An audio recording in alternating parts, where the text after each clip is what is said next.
I'm begging your pardon. I would like to thank you for watching this video. What you've done for me is something I will never forget. This is an impression of Luffy right as he meets Saul. And I was wondering, when everyone on the Straw Hat crew was thinking, when and where did you learn this? And I thought of it instantly that it had to have been Jinbei. So I went back to Wano, and lo and behold, Wano panel, here's Jinbei actually doing the same pose and everything. I'm begging your pardon. And he goes on his speech and all that. And I just wanted to talk about really fast, just a small snippet video of Luffy's new attitude. He's truly coming into his own, not just as an emperor of the sea, but truly understanding that as a captain of a crew, as monolithic as the Straw Hats are now, I guess that's the wrong word, as insanely huge as the Straw Hats are, they are a big deal now, and Luffy has to act as such. This hat is ridiculous. Anyways, don't get mad at the fur. It was killed in a humane way. So, Luffy's new emperor boss attitude is very important. It's a really, really cool crux of the story that I never thought Oda would... Okay, cool. I never thought Oda would actually handle this with such a cool demeanor. See, now that he has his emperor crew, he has to look the part and act the part, in which he is doing, but it's much more than that. Now he has to take responsibility for the actions of his crew. He has to take responsibility for the actions of the Grand Fleet, Bartolomeo. He has to take responsibility for everything he does. The other day, before Egghead started, he didn't want to read the newspaper, right? Robin told him that she would let him know later on. But now I really wonder if that attitude would still hold true, right? Would Luffy say no to Robin's news on the newspaper? Because he should know what happened with Sabo and King Cobra. Like, he should know this. But he shrugged it off, right? When he was told about it. He was like, Sabo would never do that. Rah, rah, rah, rah. But realistically, he needs to look at things in a vacuum. Obviously, we know Sabo did not kill King Cobra, but he should have really put some, like, why would Sabo be next to the king? Oh shit, he's attacking the Reverie, right? Or not the Reverie, but you know what I mean, the world government. The new attitude of Luffy has to continue going upwards. The emotional maturity, he has it. He just doesn't really like to show it, but we do see that sometimes he's not necessarily the goofy idiot that we all believe him to be. A lot of people, like, Moist Critical, he watched One Piece and was like, I hate Luffy. It's the part of One Piece I hate the most. And it's like, dog, shut the fuck up. You're an asswipe if you think that. Luffy has emotional maturity to the point where he doesn't need you to tell you his life story. If he knows you messed up, and you know you messed up, between you and him, you're good, right? Jinbei and Nami apologizing to each other at the forest in Fishman Island. Well, Nami didn't have anything to apologize for, but she forgave him, right? And Luffy chose to fall asleep through the whole time.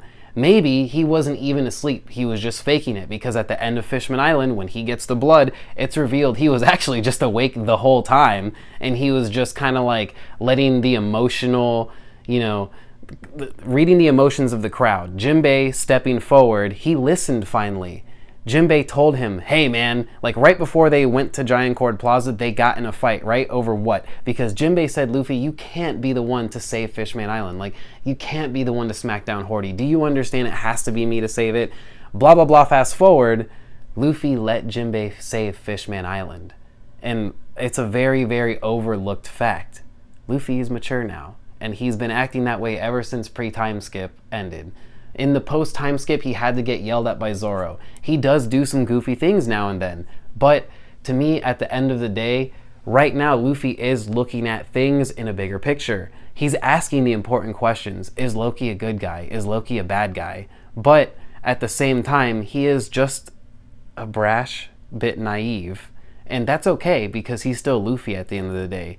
He is the goofy idiot pirate that we fell in love with, but at the same time, he has been emotionally growing, and I won't let anyone like Morj or anyone else say that he hasn't, I'm not really specifically taking a jab at him, it's just that he always has something negative to say about One Piece in a way that's just upsetting.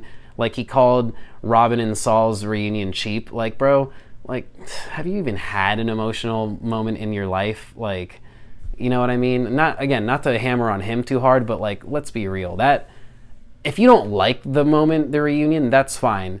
But the fact that Luffy wanted to own up and meet Saul, not necessarily like he has any responsibility for, you know, the death of Ohara and all that, but he would like to thank Saul personally, and that's amazing. That shows there's something in Luffy's mind turning and wheeling and dealing, saying that, hey, I'm an Emperor of the Sea now. I can't just be ignoring people that are important to my crew. I can't just ignore things my crew have done. I would really like to see his reaction to Bartolomeo and Shanks, you know what I mean? I really do want to know what he thinks about all that. But to hammer it home, Jinbei saved Fishman Island. How? Luffy did nothing when he was bleeding out. If he was awake the whole time, he could have just told people he'd be straight after a little bit of blood transfusion. He might have been able to just make it to the surface. But what did he do? Jinbei walked forward and he stayed silent and still the entire time. But the second the blood touched him, which is definitely not how it works, right? You don't just become better as you get blood, right? It takes a little bit to kick in. That's why Jinbei says, "You rascal, you were awake the whole time," you know? It shows that he has been mature the entire time. Luffy is Luffy. He will act naive, he will act goofy, but the Luffy I've placed my trust in, and I know that we've all placed trust in him to save the world of One Piece, but emotionally, I feel like Luffy has evolved. The trust I place in him is because I don't think he'll let anyone else down ever again. I'm afraid for a couple things to happen, but that's for another video.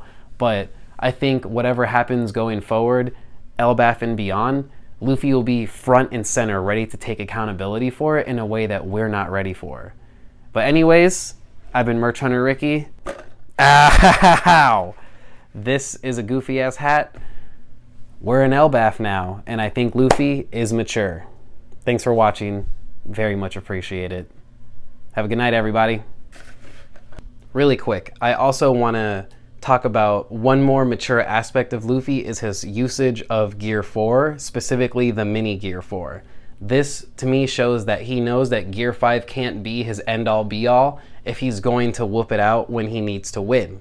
So, mini Gear 4 shows that he is thinking forward, because I assume, although Gear 4 is probably not necessarily the biggest energy strain on him, it still puts his gas tank at maybe like minus 10 out of 100, right? He's got to lose some steam doing Gear 4 still.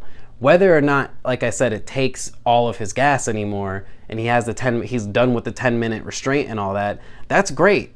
Power maturity, power understanding, he's getting there. And I just want to drive it home again. Mini Gear 4 is the start of a whole new Luffy fighting style we're not even ready for. The fact that he instantaneously punched Loki with a full-on Gear 4 and immediately shift back down before we even saw him touch the ground, magnifique. We are there. Luffy is there.